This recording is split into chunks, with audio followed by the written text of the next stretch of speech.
sweet dear magical friends. Welcome to another tarot reading with me, Natalie, spelled Natalee, as we open up the energy of your download as I remove you and pull the tarot cards. I'm actually sitting here. I was about to go into a meditation for the Pisces and Aries. I do them separately, but I start with Pisces, into the Pisces energy for the week ahead, because I live stream 6 days a week over on the Patreon for all 12 zodiac signs. And I was looking at my calendar, and right behind today, what's today, Tuesday, was Monday, and I have it, of course, written the Venus Leo ingress and then the opposition to Pluto. And then this thing happened where she overlays, this is basically like the Google, the Apple Pro Vision, how it's like overlaid onto your reality if you have those goggles on. That's exactly what it's like. That's exactly what psychic ability looks like and feels like. So so just to make it very clear for you, that's what happened. So she made this bridge, because I have it written on my calendar at the end of the week. The 10th is a quarter moon in Pisces, and then Venus in Leo squares Jupiter in Taurus. And she built this, like,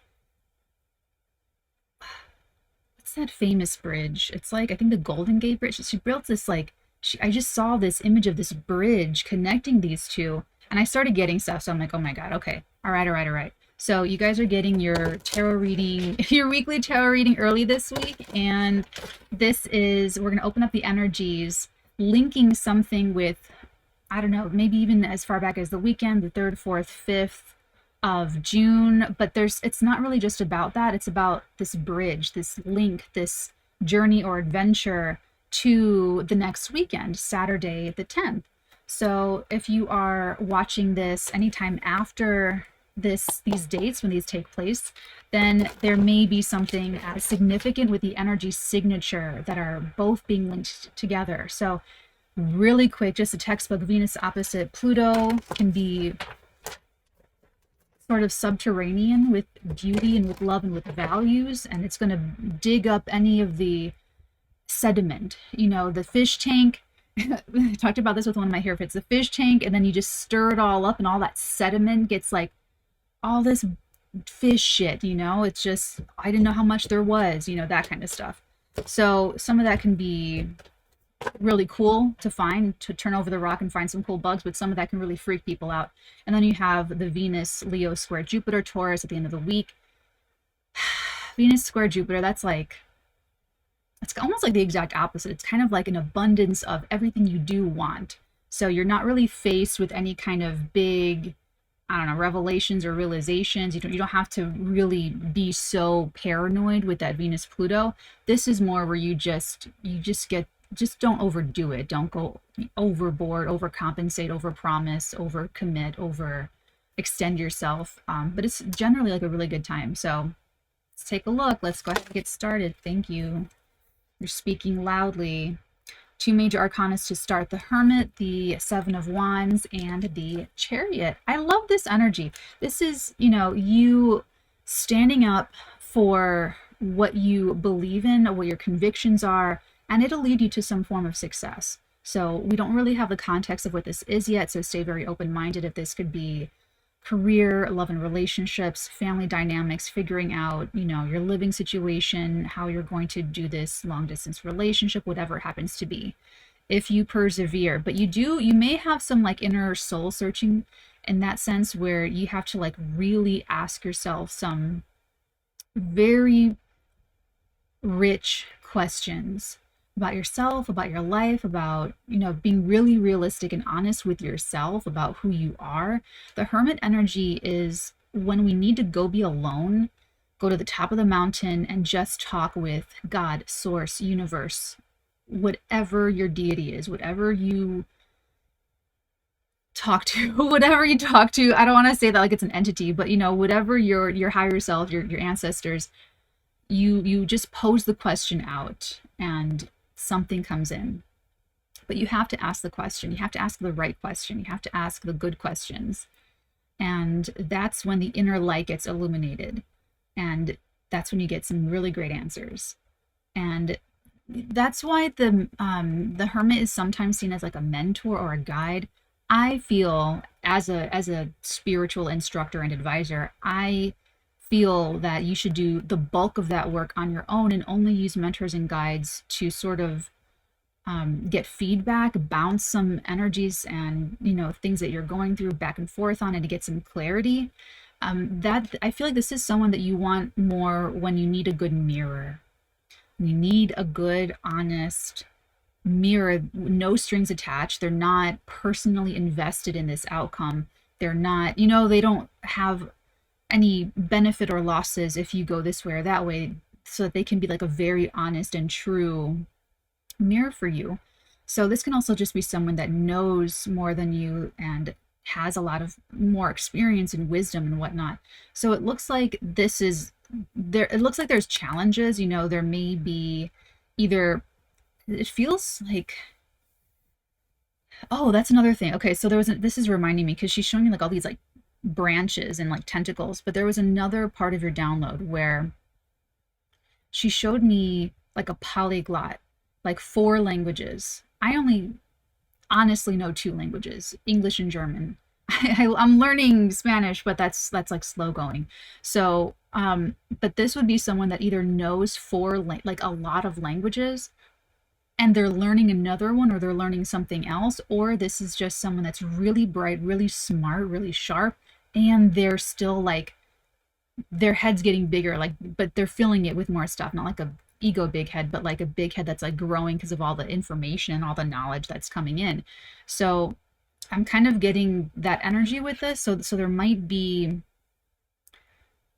a lot of forward advancement and movement because of what you're learning, or because of what you are, you know, taking in, bringing inside of yourself, what you are allowing in. Because this is very much, you know, this would be like, don't let you put out a film, you put out a piece of work, maybe let's say it's 50% criticism and 50% people fucking hate it, and then 50% of people really love it and really connect with it. This, I feel like, would be, don't listen to the negativity, listen to the positivity, and only read that negative stuff if there's constructive criticism that's meaningful and useful to you. So you don't want to use your skills of detachment in order to deaden yourself to criticism, deaden yourself to healthy challenges to your belief systems and that kind of thing. It takes discernment. So it looks like you either have the discernment, or you have someone around you that can help you with that kind of discernment. That was a lot. See, I know there's a lot of stuff. So that's going to help take you. She's showing me the bridge again. You might even see bridges, but this feels like an old 90s picture in some mid-level manager's office type bridge. You know what I mean? Like, it's like an old like Gen X postcard of a Golden Gate Bridge or something like that. Like, it doesn't feel like some kind of modern bridge. It feels like some kind of old historic bridge. Let's just say that. So that will help you. And here's the thing. All right, so this is like, you need that boundary with either, maybe that's like lower passions for some of you, or maybe that's feelings of competition, whatever's going to take you off track, whatever is going to pull you off of your like main goal. And your main goal should always be a feeling. It should always be like a state of being. Like, I want to feel so whatever. It should never be specifically a job or a person or a relationship with this person or a job at this company. Or, you know what I'm saying? I know people, I know that's how we are, and I know that's how we work. I'm telling you what I'm telling you. It really does need to be a sensation that you want to feel, a state of being that you want to feel. She's showing me, okay, so there's this moment, every moment that I have my coffee, and it's really quiet. It's like dead quiet. The sun's rising, and it's just, it's so quiet, it's loud. Do you know that moment where it's so quiet, it's like deafening, and it's like life is pulsing all around you, but it's so quiet and it's so still? I love and savor that moment every morning. That is the state of being that I try to maintain throughout the day. I try to come back to that feeling. I try to come back to that state of being. And because it's like, you know, throughout the day stuff happens and the hordes are like, "Rah," you know, so it's like very, my father's a recovering drug addict alcoholic, so I inherited like all the generational curses to break and all of the toxic ego and all the gunk of that. So it's just been so, it's been the most beautiful life, honestly, becoming a spiritual instructor and advisor and getting to share all of this with the world, with the internet. It's done a lot for me personally, and it's just, it's like an honor and a privilege that I get to share this with other people. So um it's, I feel like there's like a moment, maybe it's a long moment, but it might even just be like a moment of meditation. Maybe you're having your morning coffee or your morning tea or your morning drink, whatever the concoction happens to be. Maybe you're drinking like a Tesla's elixir type of a thing, and you've got like the milk and the fruit juices and all that stuff. So or your cucumber. I love cucumber. In the morning I have like, it's part of my telekinesis diet thing. Anyway, so let's take a look. Next energy, the bridge.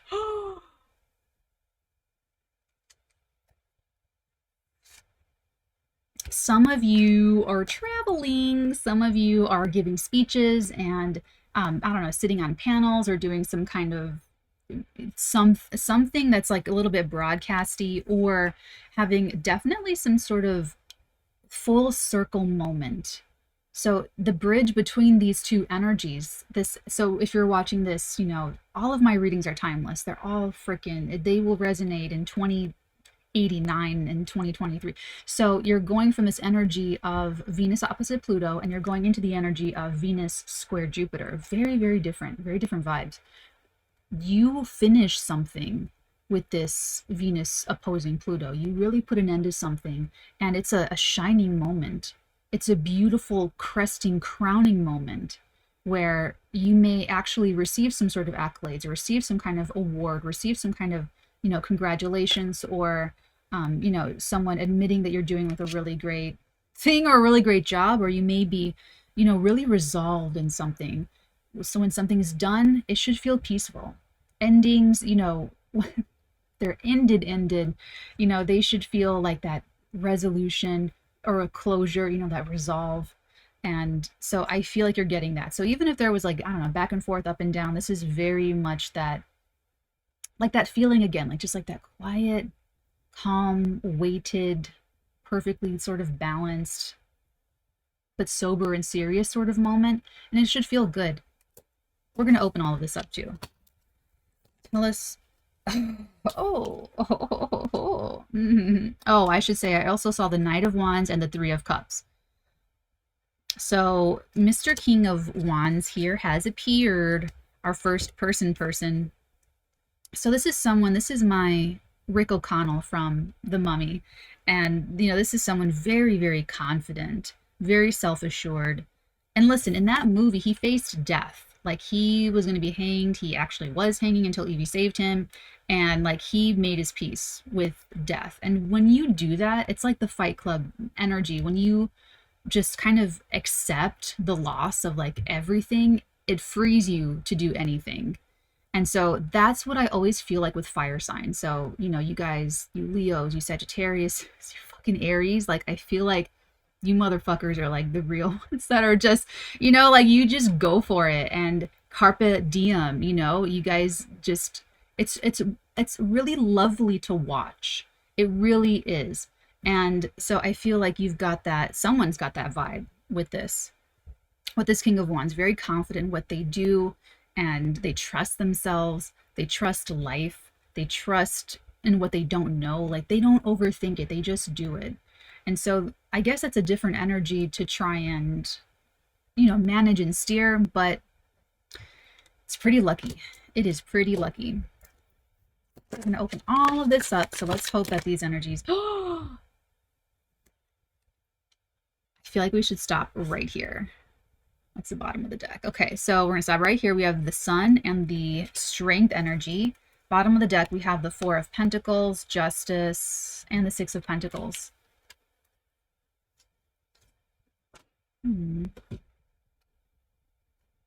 It's very interesting. All right, let's start here though. The sun and strength. Beautiful. Again, see, this is interesting. This is like you go from that Venus Pluto and we're ending at Venus Jupiter. I like this. I like this very, very much. There might be something to do. There might be, but here's the thing. It ends with a really beautiful illumination of healthy masculine energy. And this is part of why I know so much about toxic femininity, is because I know so much about toxic masculinity, because I know so much about, I've been through significant ego deaths, and I've been through the hell of having to cleanse and purge and release and let go of, you know, toxic ego energies that do not belong to me, that have nothing to do with me, that are not a part of me, that are not what I would normally choose, but that were inherited, that were part of the subconscious programming. So it looks like there may be some kind of overcoming of an ego this week, an overcoming of, you know, that Venus Pluto could, when you feel that paranoia, it's because you want to control the situation. You want to over control. You are like, Scorpio energy will feel the lack and the insecurity, and that's why they want to manipulate. That's why they want to control the outcomes. That's why they want to control the situation and try to do as much as they can to make things go their way. That's not all Scorpios. You guys are like, can be complete angels. And actually, one of the signs that I get wrong most often when I'm guessing people's zodiac signs is Scorpio, because you guys can also be like the most gentle, sweetest, just the most quiet, soft-spoken, gentle people. I mean, really the softest. And it blows my mind, of course, because I'm like, you know, I love Scorpios and I love the quiet Scorpios, but you guys are very hidden in your own sense. So, you know, this is like a beautiful purification. So I feel like there may be some confrontation with both toxic masculinity and toxic femininity, bridging from this to this. And I mean, all's well that ends well. Overall, with this pentacle energy, this is kind of interesting. This is almost like resolving how you're going to share finances with someone, or how you are going to like, I was gonna say disenmesh, but like detangle or, you know, separate shared finances with someone else. It looks like it's going to go from the fear and paranoia and fears of like, I'm going to give too much away, to an equal distribution or an equal balance of finances, resources, compensation, equality. You know, speaking of equality, it's Pride Month, and I tried to put in like a spicy, interesting example for your Venus Pluto, and I'm getting all this response. Guys, Natalie Arteaga personally doesn't believe in polyamory. That's not my thing. I think it's a crock of shit. I can't, that's not for me. But I'm trying to introduce these different narratives, because we all have this heteronormative narrative that's like a default in our minds, and I feel like that's kind of toxic.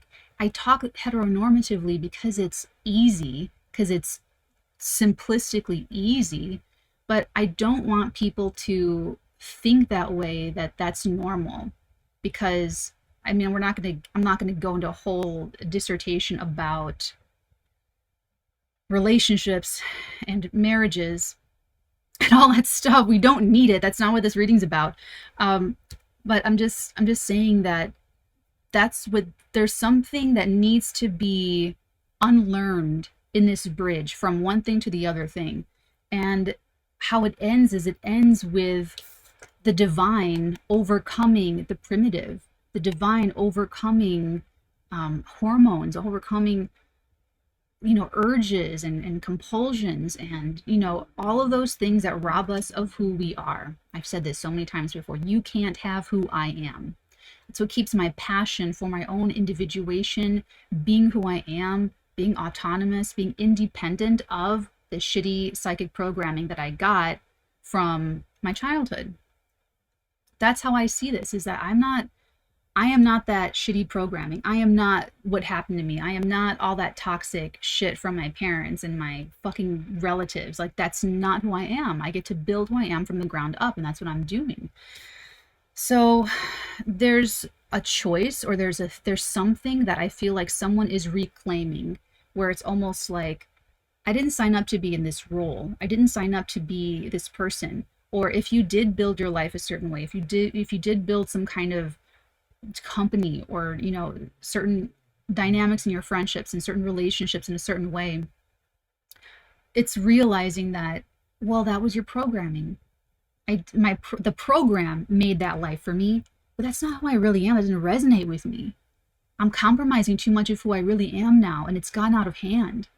I can't do that to myself anymore. The Sun and Leo energy is self-expression in its healthiest form. It's self-expression in a way that warms up everybody. We all want to bask in the glow of the Leo sun. It's warm, it's comforting, it's entertaining, it's sparkly, it's majestic, it's absolutely beautiful. So someone is accessing that, able to bring that forward. Maybe you are a painter, maybe you are a writer, maybe you are maybe you give speeches, maybe you whatever it happens to be, but it's externalizing something that wants to be expressed, that is seeking expression from the inside, but it's being colored or corrupted by some kind of other programming that has been keeping it, I don't know, guilty, hidden, subversed. Maybe that Venus Pluto, the sediment, brought up some things that stimulated some defensiveness, maybe stimulated some competition, some feelings of competition, or maybe even criticism, or I don't know, clapback or something. All the responses that I've gotten have been positive. So I'm not saying it's like a negative thing. I feel like my Sun Neptune, it's so easy that if I say anything that people think I'm talking about myself, whether I'm doing a channel tarot reading or whether I'm just reading a news article. So I just, for my own work boundaries and that, just want to like make that clear. But don't let that take away the fun of listening to me come up with these really interesting analogies and stories for the archetypes of the astrology that you guys are learning about. Okay, let's open this up.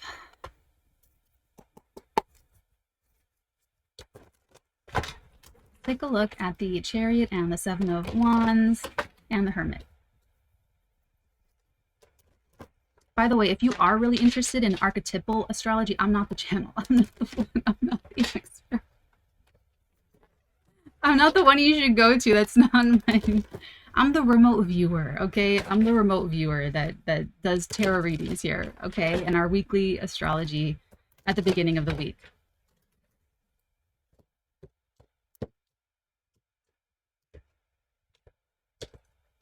Okay, the Chariot, the Seven of Wands, the Hermit. Please. Ooh, thank you. Oh, I have a Zoom. Let me see. Okay, I'm okay. I'm okay. Let's see. Seven of Swords and the Three of Wands.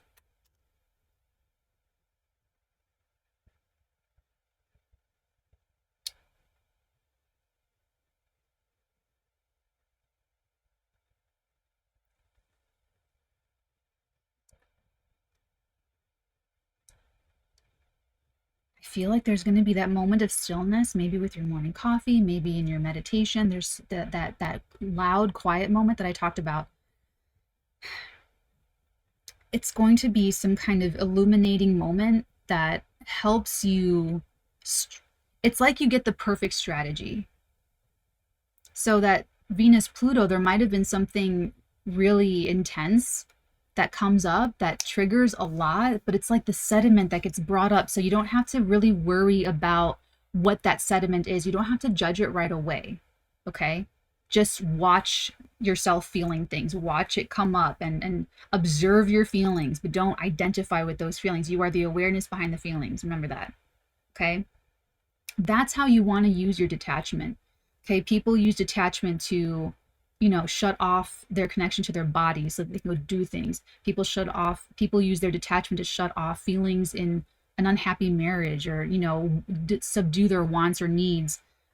to stay, just to be there and to continue it. People use their detachment to shut off constructive criticism because they don't want to be challenged. They don't want their beliefs to be challenged. People use their detachment. You know what I'm saying? So it's I feel like this is a very healthy use of detachment, where someone is shutting off like attacks, you know, criticisms and fault finding and those kinds of things, and it allows them to have the quiet moment for the download, for you to get your own download.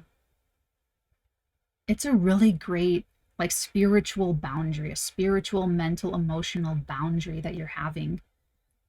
But it's interesting because it's like it's something comes up to trigger it, and then you sort of it pushes you into that space. And that's a great thing about anything, you know, pushing us or challenging us, is that you know so much about who you are, and you get to define yourself so much better, because you have that, you know, that's another reason why I can't do polyamory. I just need one motherfucker, okay? I just need one person.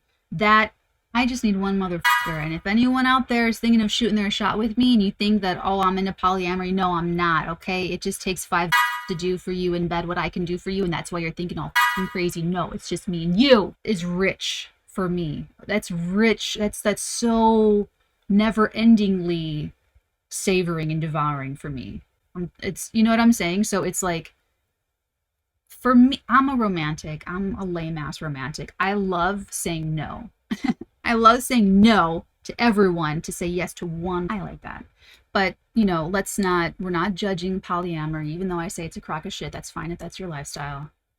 But for real, we need to all be able to make space for AI, aliens, LGBT plus, all of it. There needs to be space for that. So if I incorporate aliens and zombies into my analogies, talking about the aspects, don't be surprised.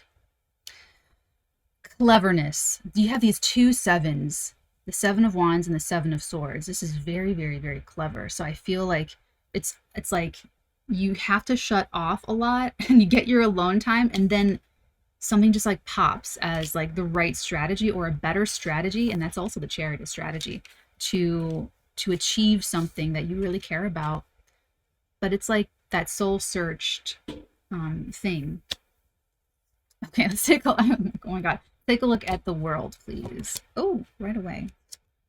Oh, the 6 of Cups, the little soulmate card. Look at how sweet this is. These are like 2 little children, and one's leaving and gives the other one. This is the only, aside from the Page of Cups, this is the only cup card that has something in the cups, and he's giving it to his little girlfriend. That's so cute.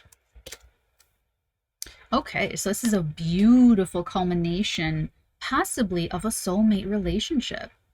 And, you know, this is good. Like, this is really, the 6 of Cups is like vacation. So if this is like a love relationship, this is the only indication I'm getting with love, is a 6 of Cups. It's when you are with them, it is fun, it is vacation, it is light, it is breezy.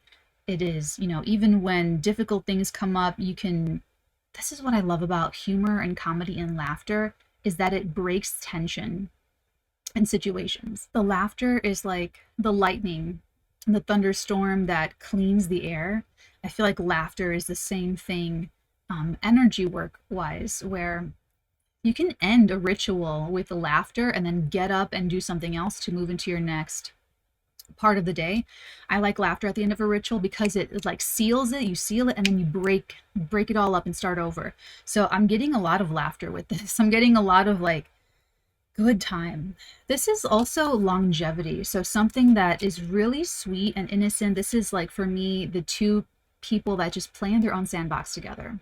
You know, it's just you and me. Nothing else exists for us. You are my world. To the world, you may be one person, but to one person, you may be the world.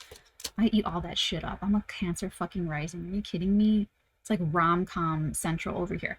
But, you know, also because I'm a millennial. So, you know, this is very This, I love it. I absolutely love this. You're going to have this crowning moment of achievement. Maybe you're meeting a soulmate after a lot of trial and tribulation and learning lessons in relationships, and you finally meet the one or two or three or 10. I don't know. It's your business. It's not my business. And for some of you that are already in a relationship, this is a really crowning moment. There's something happening in between these two energies. So stuff comes up, you figure the way forward, you win. You win the win. You get what you want. You have this, wonderful pinnacle moment where now you get the rewards of all your hard work, essentially. Or it could actually even just be a vacation. Go somewhere with your lover, turn off all the electronics, and just have fun.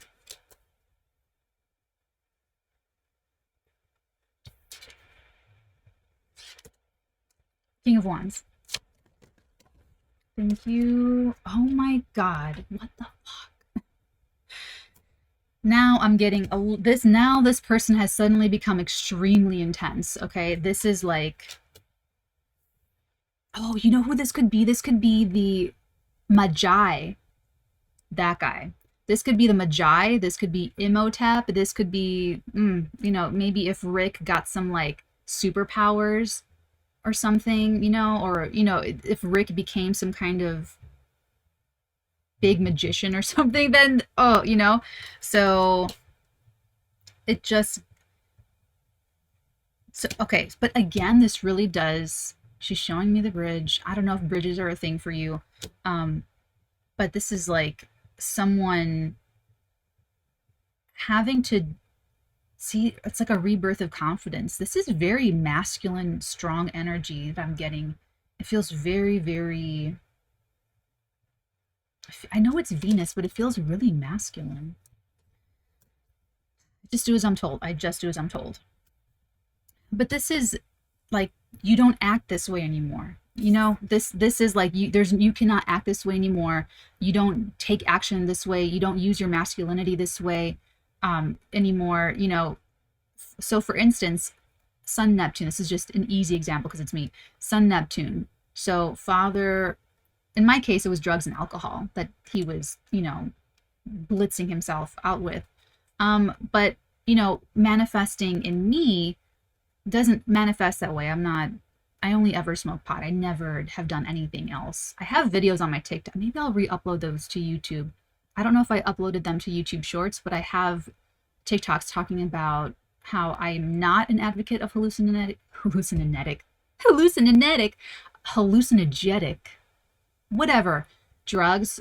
Basically, when you do that stuff, you're entering into the lower astral, and it is like a shortcut to the lower astral, but it's a whole thing. I'll just upload the video so you can see. So I'm not a big proponent of that or a supporter of that. Spiritually, I know there's a lot out there, but I'm a Capricorn stellium, so I'm going to make you do it sober. I'm going to make you do it the hard way so that you get really good at it. Okay. I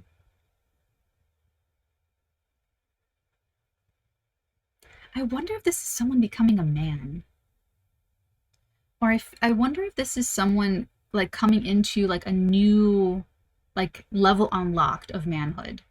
And ladies, this can be you and your masculine energy too. So everyone's got masculine energy and feminine energy. Everyone needs to make sure they have a healthy functioning ego and a healthy functioning emotional life. Divine feminine energy, divine masculine energy, whatever terminology that you would like to use. So this is like a complete, like clean slate with masculinity, clean slate with how you get after what you want. Maybe you thought you tried really hard. Maybe you thought you were trying so hard at something, but something's happening between these two markers, mile markers, that made you realize you weren't trying at all. You were not giving it your all. Or maybe you're realizing that you have to redeploy your assets and resources. Maybe you've been putting all your efforts and energy into the wrong thing, to the wrong career, into the wrong whatever. So there's some kind of like huge overhaul here.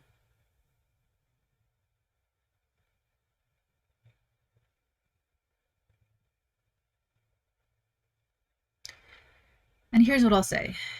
Don't regret any of it. Okay, if you are like years in dental school and you're like, holy fuck, I cannot do this. I need to, don't regret all that time that you spent in dental school. Don't do that to yourself. Everything is really, really meaningful and everything has served you to get to this point.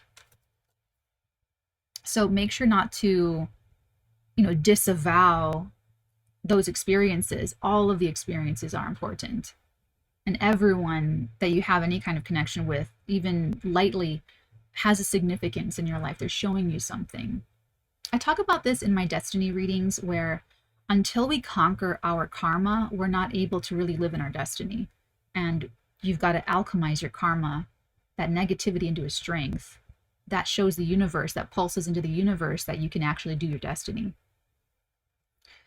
So this is like, but part of it is like, don't feel bad about, learning. Don't feel bad that you're in the earth school. Let's take a look at this strength and sun, please. Tell me more. Oh, there he is, the Knight of Wands. I'm going to take the Knight of Wands. Your popper is the Hierophant. Knight of Wands. Oh, and the Two of Cups. Okay, so the Hierophant and the Knight of Wands. Psychic slip. I saw the Knight of Wands and the Three of Cups for you guys. So 1 out of 2. I'll take it. The Knight of Wands.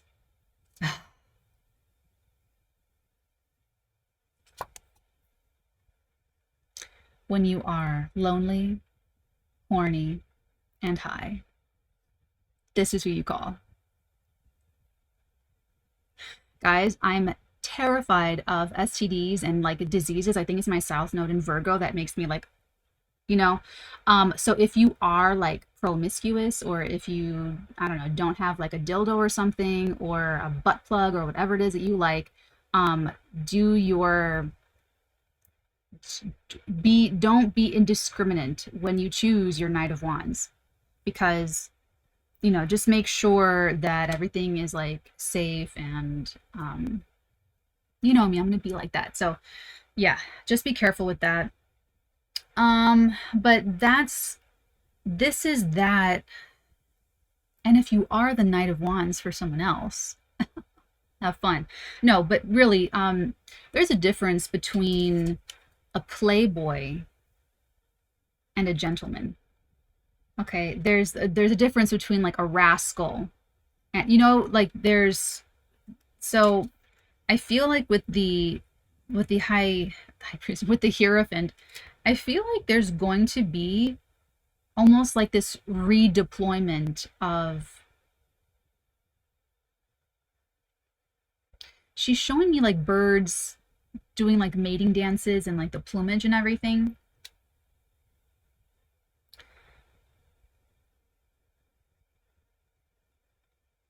I love where this is going. I love this so much. So the end of it, the Venus square Jupiter.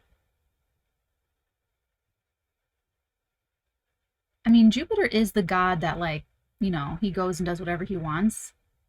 But this is almost like kind of like getting your mojo back if you lost your mojo, or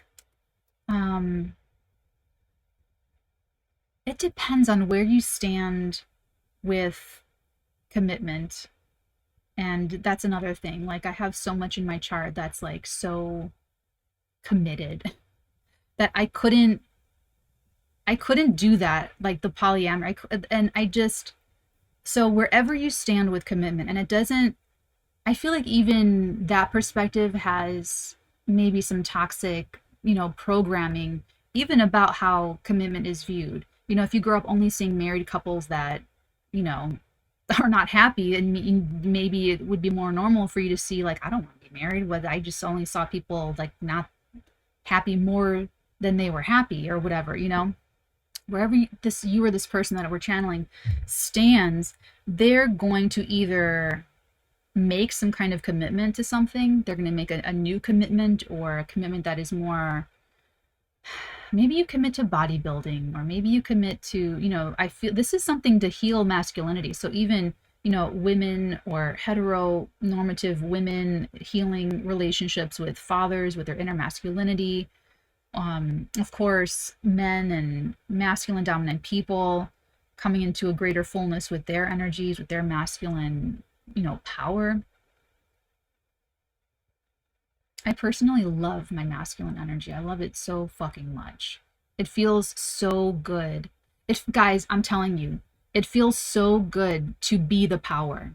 And instead of aligning with the power, instead of going to find someone to align myself with, no, it feels so healthy and full and good to be my own power, to have my own thing, my own identity. It feels healthy. It feels really, really healthy. So I'm telling you, it's worth it. Like, this could really be like an ego death. This could so be that moment where, like, I don't know, like someone just breaks down and admits some bigger truth to themselves, that either they cannot act and behave a certain way anymore if there was something wrong with it, maybe there wasn't anything wrong with it, or that they know that some project has ended or something is done, and that they will be redeploying the assets, redevoting something into, I don't know, a new passion project or something else that is, I don't know, maybe more affirming, but just more representative of how they would use their divine masculine energy if they really embodied it in a full, bright, healthy way. Then they might make a different choice of what they're doing and how they're taking action, how they're behaving. Action and behavior are different, because people will behave a certain way, but they don't act that way. They like this is my favorite. Mars is action, Uranus is behavior. So the bully on the playground, maybe they're a fucking asshole to you all day, but when you challenge them and you say, I'm at my Joker moment, let's go fight this out, I have nothing to lose anymore, and they look in, they see the crazy in your eye, and they're like, oh no, never mind, and they back away. They're behaving a certain way, Uranus, but the action, Mars, isn't doing what their behavior said they were going to do. So this could be action and or behavior that is being churned and unearthed and just changed, fundamentally changed. This could be professionally, this could be financially, this could be sexually, that you're going to, I don't know, maybe you're doing the tantric, isn't it, it's like a book, the book of tantra, excuse me, not tantra, tantra. Maybe you're doing that, maybe you're doing some kind of artistic project, maybe this is an entrepreneurial venture that you're like, okay, I'm going to cut my losses here, I'm going to start this whole thing over here. But I would really do some deep thinking and meditating on your masculine energy. And really, the masculine energy is like you being a father to yourself. So do you feel confident? When you doubt yourself, can you talk yourself through it? Or do you need a lot of codependent things? Or do you need a lot of crutches? Or do you listen to some of the people that you ask for advice, but only because you want them to like you, and you only want to listen to that so that they like you even more, and it's not, maybe it's not advice that you really resonate with, or that you really, how confident are you in your own decision making? Do you trust yourself to make big, strong decisions? How comfortable are you with taking risks? This is someone very comfortable taking risks. There's something changing about that, where you're either becoming confident to take risks, or you are changing what risks you're willing to take. Maybe there's something being reorganized in a primary relationship where you're letting someone else see. I have my 7th house stellium is Capricorn, so like I fucking love relationships, and I love like the one-on-one, and I really do love talking about them like with a partner. So communication is very important to me. But this is like, you may talk with a business partner or a creative collaborator or a lover or whatever, and you may decide that you're going to make some changes in the connection. And here's what I would advise is, let's say you both need help with your masculine energy, I would say change the relationship, like actions, like who does this, who does that. I would re look at all that, write it down. You know, I'm a writer. I'm gonna say write it down. Look at all that. Oh, I have my Zoom. I have a little time. Look at all of that, and then reorganize these things, playing to each other's strengths. So if one of you is better at long-term investing and looking at like the big picture and planning for the future in your whole lives till you die, let that person take care of that. And maybe the other one is really great at being frugal and budgeting and, you know, saving money and not spending any money. But it's like the you know, the macro and micro, it's like in the day to day, where maybe let them do the weekly grocery budget. Maybe let them say, no, you're not going to get that fucking bag, you know, put it away. There's something equal about every step of this process. Both of you deciding to come together, both of you caring about your own masculine energy, both of you getting to use your masculine energy. Play to your strengths. Set them up to succeed. Because if you switch those roles, they're going to fucking fail. And it's not going to be anyone's fault. It's going to be because, I don't know, one or both of you were shoving yourselves into some paradigm, some subconscious programming that doesn't make any fucking sense for you as a couple, or you as a business relationship, or you as a creative collaboration. You know? So the societal pressures are fucking everywhere, and they're pervasive in every, even in the spiritual community, you see that bullshit. And it's just, guys, I really feel like it's just gonna be, we're so early. Like everyone here with me, you all here, we're so fucking early. Okay, we're not gonna get to the kumbaya reality until we overcome this like judgmental bullshit. And it's almost like in Harry Potter when they're like, well, you're magical, why can't you just fix it? And then they're like, well, they have magic too.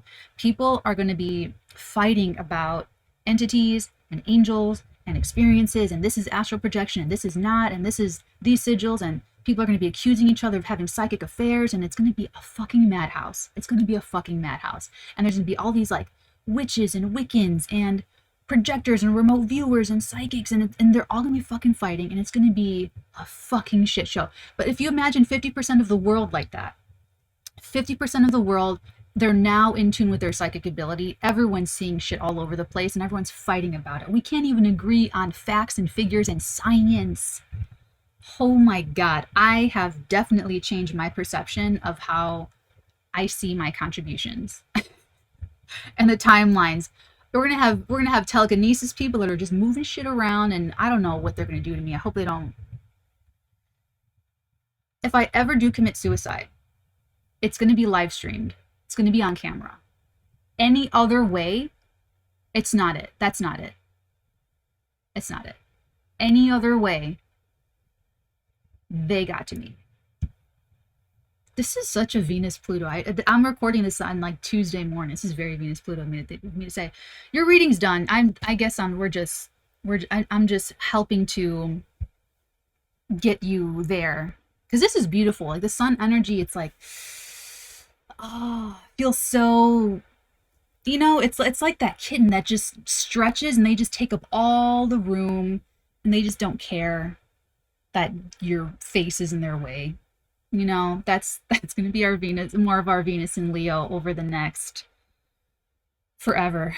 So, like I said, just look at that fairness, that equality overall, whether you're coming together and merging with someone else, if you've already made commitments and you're already merged with someone, maybe rebalancing some of the stuff, or whether you are disseminating when you're pulling things apart, it can still be pulled apart in, you know, respectful,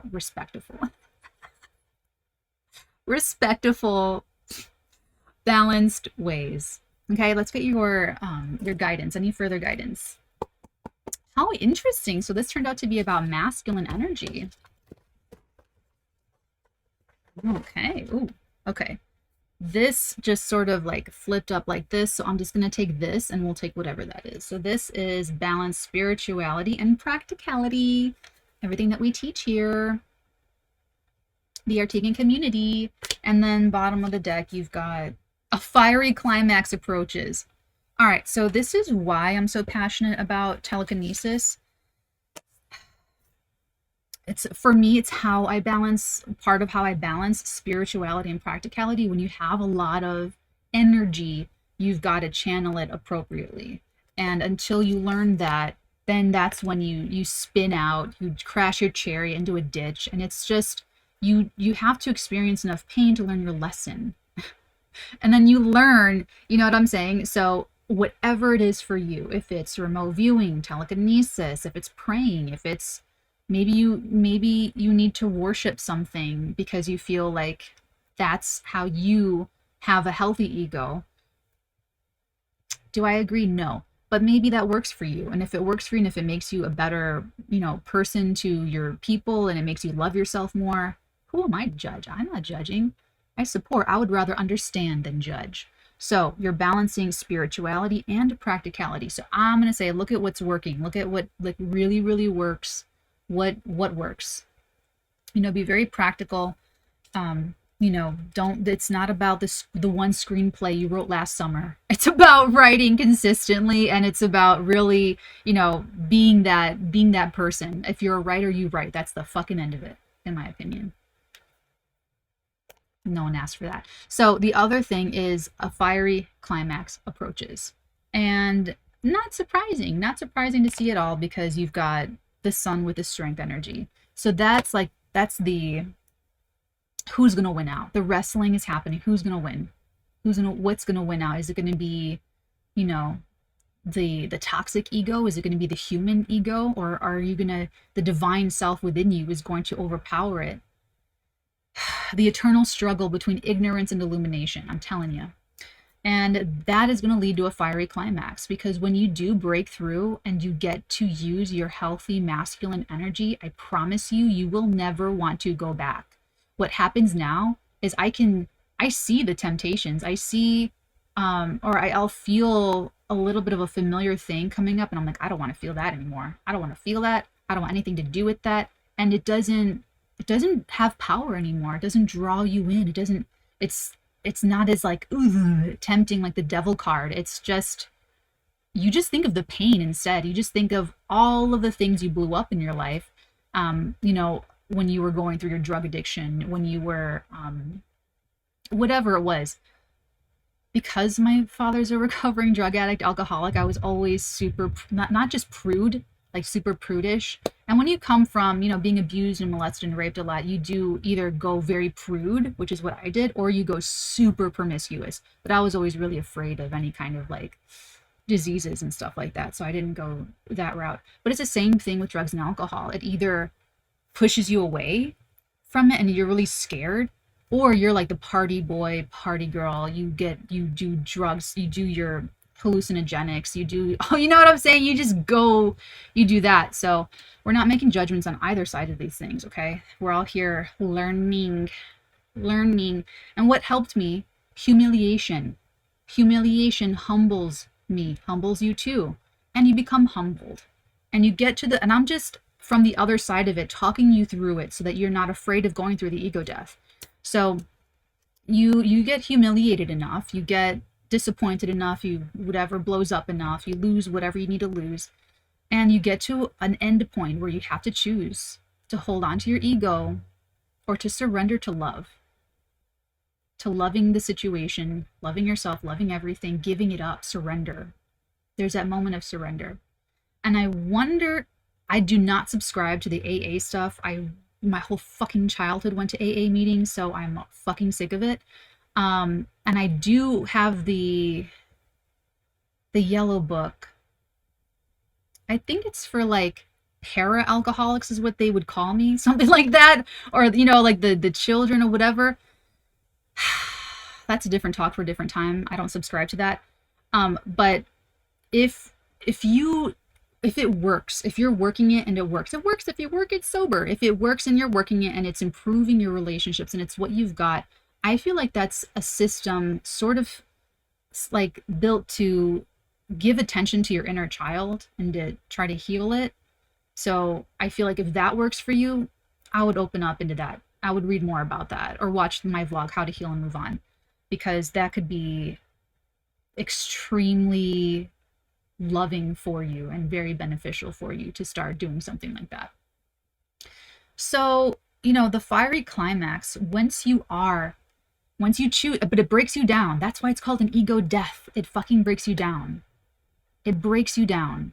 And you have to choose to die with that ego and not kill yourself literally, but to not learn from the mistake and to keep making that mistake and keep trying to force your wrongness to have the right effect that you want it to have. Or you surrender and you choose love and you change. You're the one that changes. It's beautiful. I didn't think I would live to see it, to be honest. I didn't think I'd live to see this life that I'm in. So it's worth it. It's really, really worth it. And I wish you the very, very, very best of luck and love and light. And if you need any other assistance, there's a lot over on the Patreon. If you need help counseling with this personally, I help a lot of people work through all kinds of crazy shit. And we meet on a one-to-one basis on Zoom every single week. And we talk about these things and we talk through these things. I love listening. That's one of the things. My 7th house stellium, like, I'm such a great listener. Like, I'm just like, you know, so I love listening. And of course we look at the astrology, we look at what the transits you've been living through, what you've got coming up week to week. And then you get energy work, homework from me, because it's so much easier to diagnose your issues and problems energetically when I'm talking to you week to week. And I give you exercises week to week, depending on what you need.